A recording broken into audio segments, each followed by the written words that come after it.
নেহালের প্রতি ঘৃণা জমে গেল। সমস্ত ভালোবাসা আজকে শেষ হয়ে গেল। আমার ভালোবাসার মানুষটা এত নীচ আমি ভাবতেও পারছি না।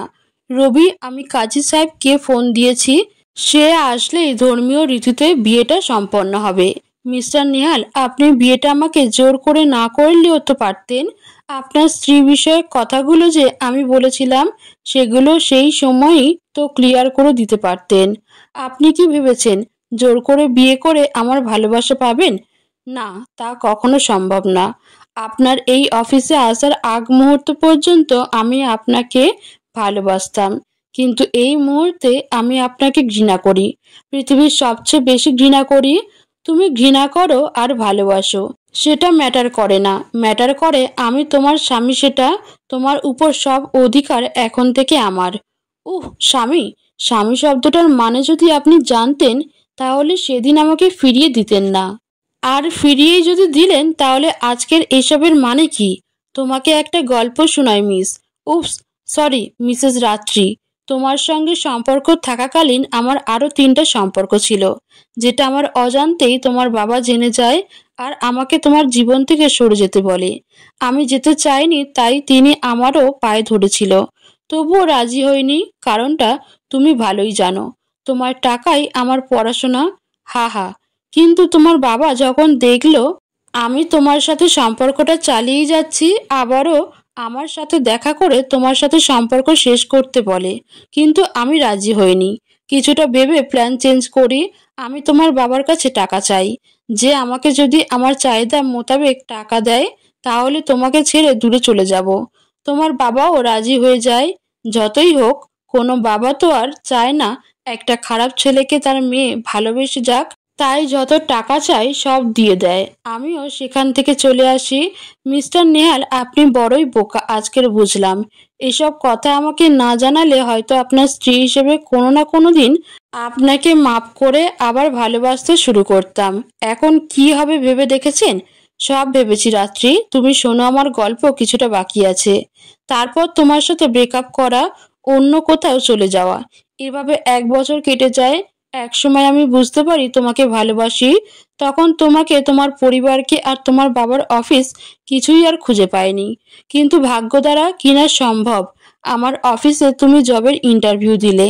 আমি জানতাম আমাকে দেখলে তুমি চাকরিটা করতে চাইবে না, কিন্তু বিশ্বাস করো, আমি তোমাকে শুধু আমার আশেপাশে দেখতে চেয়েছিলাম। তাই এসব কিডন্যাপের প্ল্যান করা, তারপর তোমার মনে সন্দেহ তৈরি করে দেওয়ার জন্য সেই রাতেই তোমাকে বাঁচাতে যাওয়া। আমি এটাও জানি রাত্রি কতটা ইন্টেলিজেন্ট, তাই এমন এমন কাজ করি যাতে করে আমাকে সন্দেহ করো। তুমি সেগুলোই করলে। আজকের অফিসে না আসতে অনুরোধ করাটাও ছিল সেই প্ল্যানেরই অংশ। তুমি আমাদের ফাঁদেই পা দিয়ে দিলে, আর এখন তুমি আমার স্ত্রী।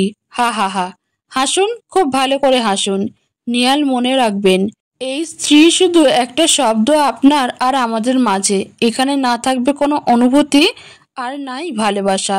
ভালোবাসবে রাত্রি, আজকে না হোক কালকের ভালোবাসবে।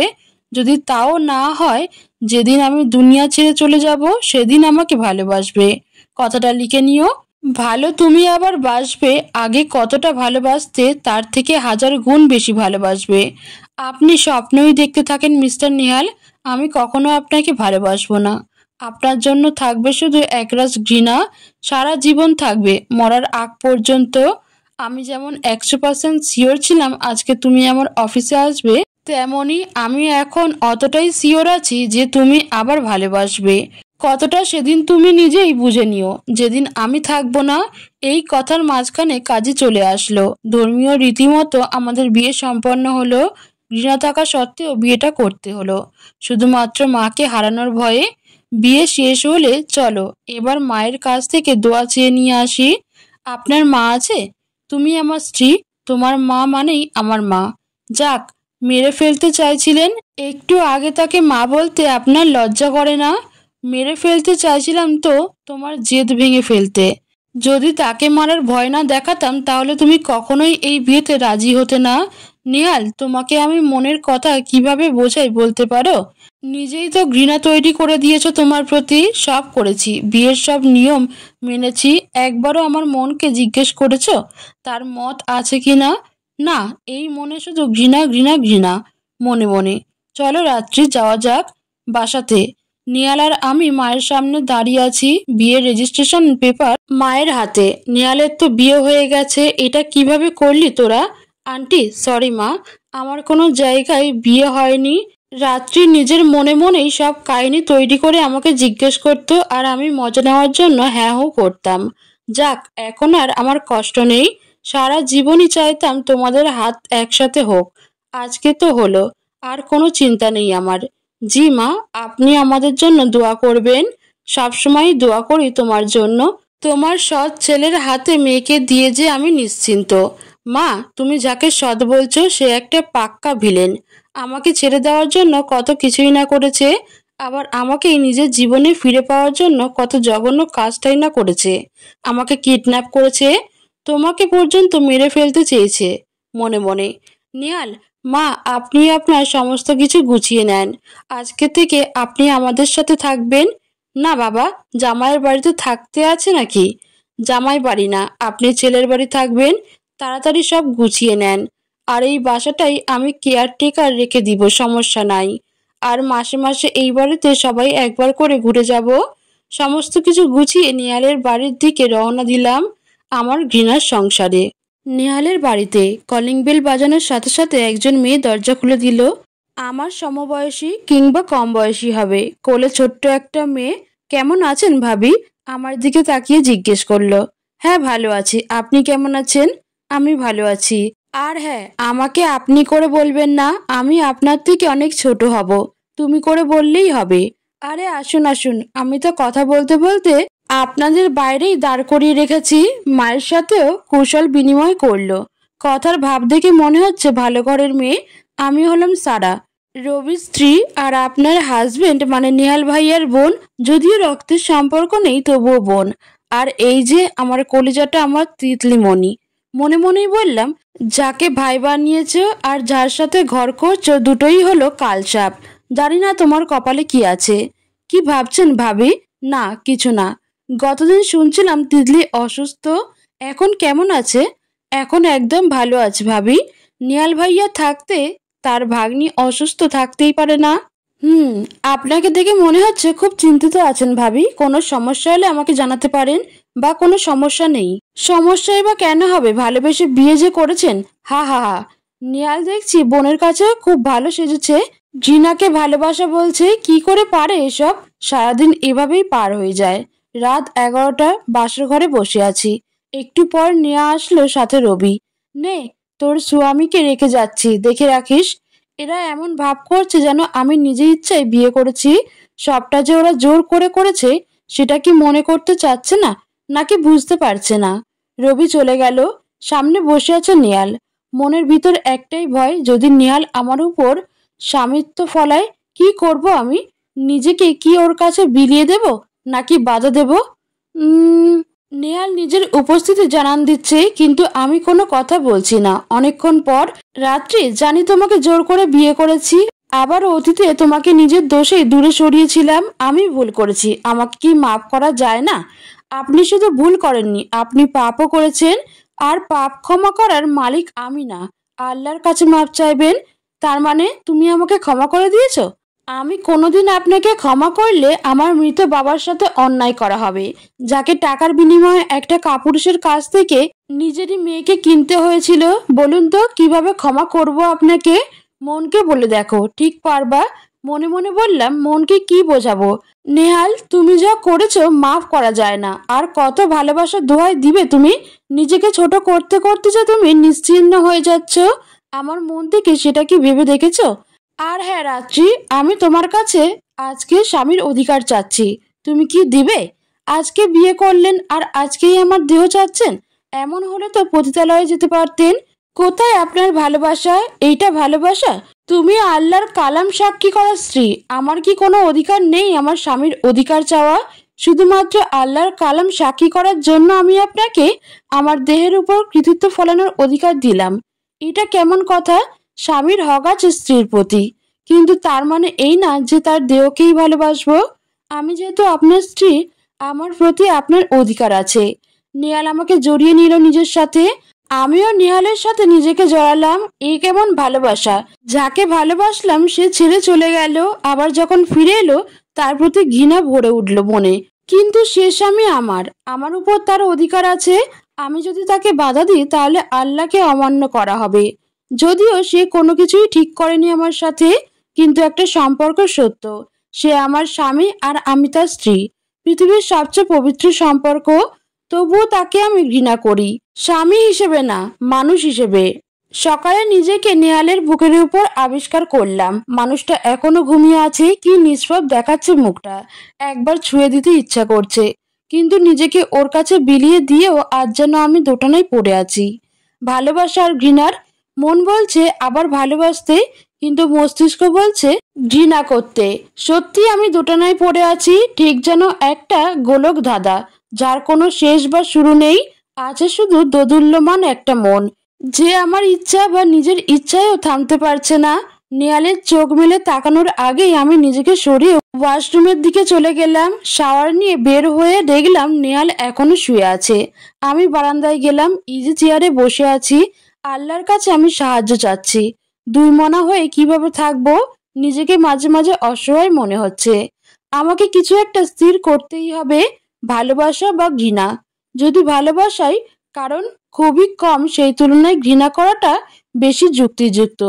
তবুও তাকে একবার সুযোগ দিতে মন বলছে। 3 মাস পর আজও সেই দোটানায় আছি। কিন্তু এভাবে আর চলা সম্ভব না। এবার মন বা মস্তিষ্ক কোনো একটাকে জয়ী হতেই হবে, না হলে আমি পাগল হয়ে যাব হয়তো। সকাল থেকে দুপুর পর্যন্ত শুয়ে আছি। পেটটাও খানিকটা বড় হয়েছে।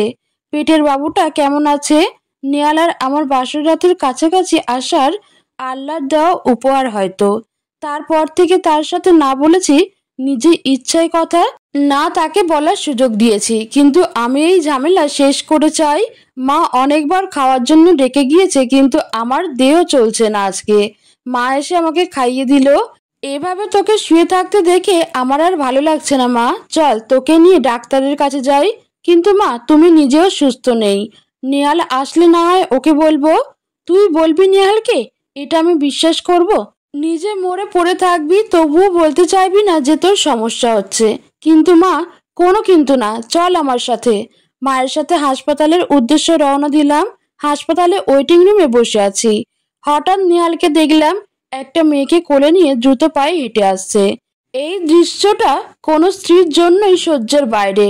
তবুও ধৈর্য ধরলাম, এই ভেবে যে হয়তো অপরিচিত কাউকে সাহায্য করছে। ট্রলিতে মেয়েটিকে শুইয়ে দিল, আর তার সাথে সাথে দৌড়াতে লাগলো ট্রলির সাথে। এত কিছু ঘটছে, কিন্তু নেহাল আমাদের দিকে খেয়াল করেনি। ডাক্তার ওকে জিজ্ঞেস করলো যে মেয়েটা ওর কি হয়, বউ না বোন। কিছু একটা বলল মনে হলো, কিন্তু মস্তিষ্ক বউ হিসেবেই কথাটা ধরে নিল। এটা কিভাবে সম্ভব? নেহালের আরেকটা বউ আছে? একটা মানুষ এতটা প্রতারক কিভাবে হতে পারে? আর আরেকটা বউ আছে এটা জেনেও যে নিজেকে শেষ করে দিতে ইচ্ছা করছে। মাথাটা ভন ভন করছে। তারপর কি হলো কিছু মনে নেই। যখন চোখ মেললাম, নিজেকে হাসপাতালের কেবিনে আবিষ্কার করি। পাশে মা আর নেহালকে দেখলাম। আমার মন আর মস্তিষ্ক 3 মাসের যুদ্ধে অবশেষে মস্তিষ্কই জিতে গেল। তার মানে ঘৃণা জিতে গেল ভালোবাসার কাছে। এই ঘৃণা আর কোনোদিন হয়তো ভালোবাসায় বদলাবে না। এই মুহূর্তে কোনো সিনক্রিয়েট করতে চায় না, তাই চুপচাপ থেকে গেলাম।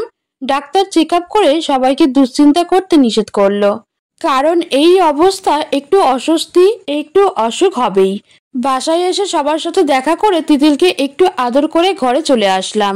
আজকে থেকে আর নেহালের সাথে এক বিছানায় একই ঘরে শুয়ে থাকা অসম্ভব। তাই নিজের জিনিসপত্র গোছগাছ করে পাশের ঘরে চলে যাব। সম্ভব হলে এই বাসা ছেড়ে চলে যেতাম, কিন্তু মায়ের জন্য পারি না। যদি নেহাল আমার মায়ের কোনো ক্ষতি করে? কি করছো রাত্রি? সবকিছু পাশের ঘরে নিয়ে যাচ্ছ নাকি? আমরা কি আজকের থেকে পাশের ঘরে শুব? আপনি না মিস্টার নেহাল, আমি একা থাকবো। কিন্তু আমার অপরাধটা কি জানতে পারি? এক বউ বাসায় রেখে আরেক বউ বাইরে রাখা হয়। তাহলে কেন আপনার সাথে থাকবো? আপনি তো কুকুরের থেকেও জঘন্য মানুষ। আমি করলামটা কি? হাসপাতালে আপনার আরেক বউকে না দেখলে বুঝতাম না যে আপনার চরিত্র আসলেই খারাপ। তুমি ভুল বুঝছো রাত্রি, মেয়েটা আমার বউ হবে কেন? ও তো আমার বোন। সারা যেমন আমার বোন, সেও তেমন। নিজের রক্ত দিয়ে আমার জীবন বাঁচিয়েছিল একদিন, সেই থেকেই বোন। নেহালের এসব কথা যেন আমার বিশ্বাসই হলো না। মনে হলো যেন আবারও কোনো মিথ্যা বলছে। তাই ওর কোনো কথায় কান না দিয়ে নিজের কাজে মন দিলাম।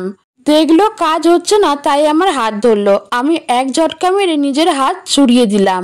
আপনি আমার গায়ে হাত দিলে মনে হয় যেন আগুন লাগিয়ে দিই, না হয় এই অংশটা কেটে ফেলি। রাত্রি, এত বড় কথা বলো না প্লিজ। আমি কখনো আর তোমাকে জোর করব না। প্লিজ তুমি আমার বাড়ি ছেড়ে কোথাও যেও না। আমি মারা গেলে চলে যেও, কেউ আটকাবে না। সেই দিন নেহালের কথাটা বিশ্বাস না করাটাই ছিল আমার জীবনের চরম ভুল। 4 বছর পর আজও আলাদা ঘরেই আমাদের রাত কাটে। মেয়েটা বারবার বাবার কাছে যেতে চায়, কিন্তু আমি যেতে দিই না। তবুও বাবা থেকে মেয়ে আলাদা রাখতে পারা কি আমার সাধ্য? চুপি চুপি বাবা মেয়ের খুনসুটি চলেই থাকে, তবে আমার চোখে ফাঁকি দিতে পারে না। মেয়েকে নিজের কাছে নিয়ে চলে আসি, আর নেহাল করুণ চোখে তাকিয়ে থাকে, যার অর্থ আমার মেয়েকে কিছুটা ভালোবাসতে দাও, ও তো আমার অংশ। আমার থেকে আলাদা রেখে না আমার মেয়ে খুশি আছে, না আমি আর না তুমি। তবে কেন এই রাগ, কেন এই অভিমান? নেহালের এই করুণ চোখের ভাষা আর দেখতে মন বলে না। একদিন বিকেলে মেয়েকে নিয়ে শুয়ে আছি। নেহাল ঘরে প্রবেশ করে খাটের পাশে হাঁটু গেড়ে বসে আমাকে ধীর গলায় ডাকলো, রাত্রি, এই রাত্রি।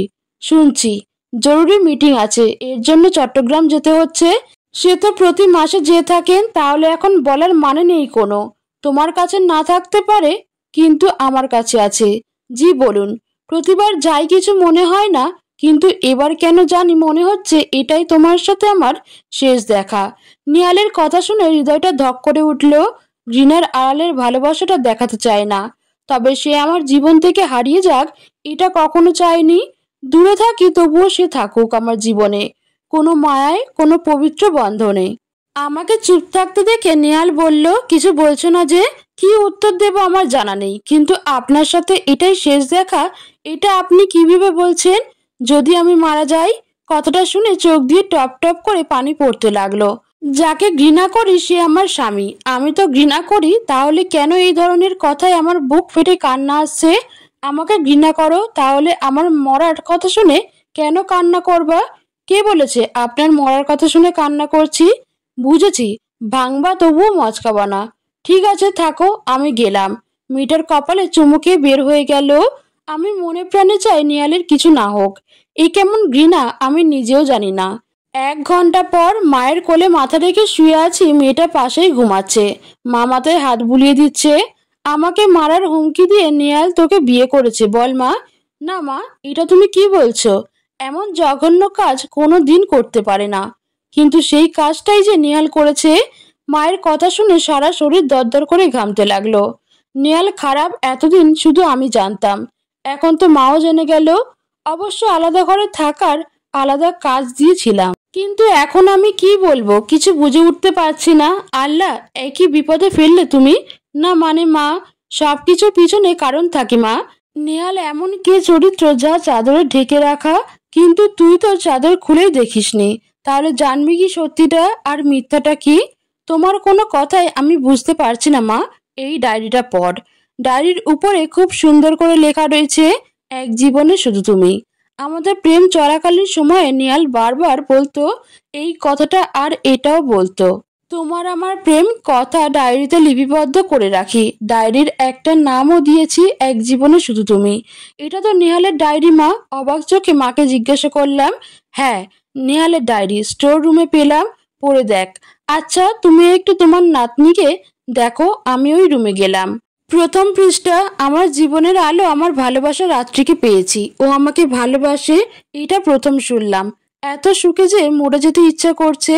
আমাকে ডিরেক্ট প্রপোজ করতে বলেছে বান্ধবী দিয়ে। দ্বিতীয় পৃষ্ঠা, আজকে থেকে রাত্রি আমাদের জীবনে ভালোবাসাময় সাজাতে চাই। আমার এক জীবনে শুধু তোমাকেই চাই রাত্রি। তোমার সাথে পথ চলা শুরু হলো, সারা জীবন চলতে চাই, একসাথেই মরতে চাই। তারপর অনেক পেজ আমার ভালোবাসার কথা লেখা আছে। হঠাৎ একটা পেজ পড়ে আকাশ থেকে পড়লাম।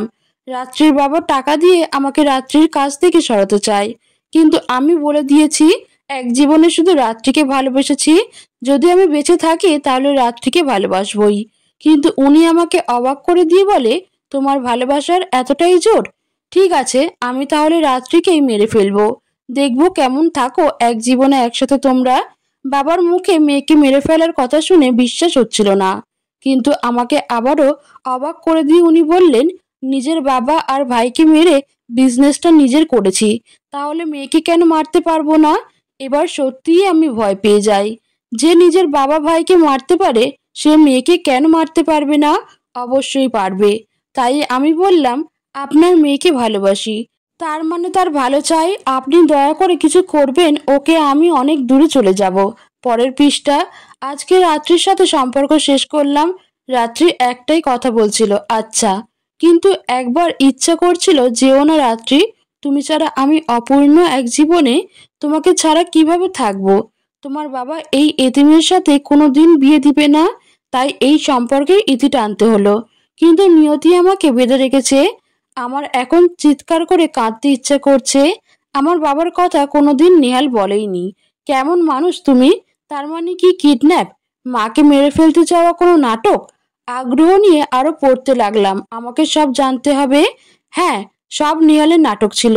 নিজেকে খারাপ বানিয়ে আমার বাবাকে আমার চোখে খারাপ করেনি। জবাই করা মুরগির মতো ছটপট করছি। আমার কান্না শুনে সারা, রবি আর মা চলে আসে। আমার ছটপটানি কেউ থামাতে পারছে না। কি করে থামাবে? নিজের অপরাধবোধ এত বেশি হয়ে গেছে যে আমাকে আমি কন্ট্রোল করতেই পারছি না। আমার বাবাকে ভালো বানানোর জন্য এত নাটক করছে নেয়াল, কিন্তু তুমি যে এতদিন এত অবহেলা পেয়ে, আমি এখন কি করব? নিজের চুল নিজে ছিঁড়ে ফেলছি, কান্না করতে করতে অজ্ঞান হয়ে গেছি। যখন জ্ঞান ফেরে নিজেকে বিছানায় আবিষ্কার করি, আবার চিল্লিয়ে কেঁদে উঠি। এই মুহূর্তে আমার মাথায় একটা কথাই আসছে, এটাই হয়তো আমাদের শেষ দেখা। না, এটা শেষ দেখা হতে পারে না নিহাল। তোমার পা ধরে ক্ষমা চাওয়ার সুযোগটা না দিয়ে কোথাও যেতে পারো না তুমি? তুই শান্ত হ রাত্রি। রবি, কিভাবে শান্ত হব বলতে পারিস? যাকে এক আকাশ ভালোবাসা উচিত ছিল তাকে ঘৃণা করে গেছি, কিভাবে শান্ত হব? তুই শান্ত হ, আমি দেখছি। কেন তোরা বলিসনি এসব? আমার বাবাকে ভালো বানিয়ে রাখার জন্য হাসপাতালে সেই মেয়েটাকে কেন বাড়ি আনেনি, যাতে আমি ওকে আরো ঘৃণা করি, বাবাকে নিয়ে না ভাবি? কিন্তু দেখ না, আজকে সত্য গোপন নেই। ওকে ডাক, না হলে আমার নিঃশ্বাস বন্ধ হয়ে আসছে। তুই ঠান্ডা হ, আমি কল দিচ্ছি। তারপর রবি নেহালকে কল দিল, কিন্তু ও রিসিভ করলো না। আমার কল দিল, কাকে জানি না। হোয়াট? কি বলছেন এসব? এটা কখনো হতে পারে না। রবি কল করে কথাগুলো বলল। কি হয়েছে রবি? আমি জিজ্ঞাসা করলাম কান্না করতে করতে। নেহালের ফ্লাইটের প্লেনটা ক্র্যাশ করেছে, একজনও বেঁচে নেই। আমি পাগলের মতো কান্না করতে লাগি, ছটফটিয়ে উঠি আবার। আমাকে কেন মাপ চাওয়ার সুযোগ দেওয়া হলো না আল্লাহ? নেহাল, তুমি আমাকে একবার মাপ চাওয়ার সুযোগ না দিয়ে কোথাও যেতে পারো না।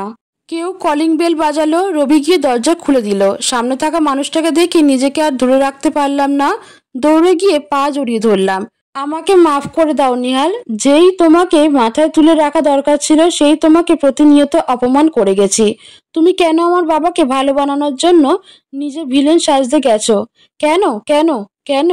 নেহাল আমাকে দাঁড় করিয়ে বুকে জড়িয়ে নিল। আমি শক্ত করে জড়িয়ে ধরলাম নেহালকে। আমার সারা শরীর এখনো থরথর করে কাঁপছে। তোর প্লেন তো ক্র্যাশ করেছে, তাহলে কিভাবে? কি? উদ্বিগ্ন কণ্ঠে রবি জিজ্ঞেস করলো। মিটিংটা বাতিল হয়েছে, তাই আর যাওয়া হয়নি, ফিরে এলাম সেজন্য। রাতে নেহালের বুকে মাথা দিয়ে শুয়ে আছি। মেয়েটা আজ মায়ের কাছে আছে। তোমার কাছে মেয়েকে যেতে দিইনি, কত অপমান করেছি, মাফ করবে আমাকে। দোষ আমার রাত্রি, আমি তোমাকে অন্ধকারে রেখেছি। যে কেউ এই পরিস্থিতি এমনই করতো। তবে সব শেষে তুমি আমার, এটাই সুখ, এটাই ভালোবাসা। এখন বলো তো আমার হৃদয় স্পন্দন কি বলছে? এক জীবনে শুধু তুমি। ভালোবাসি।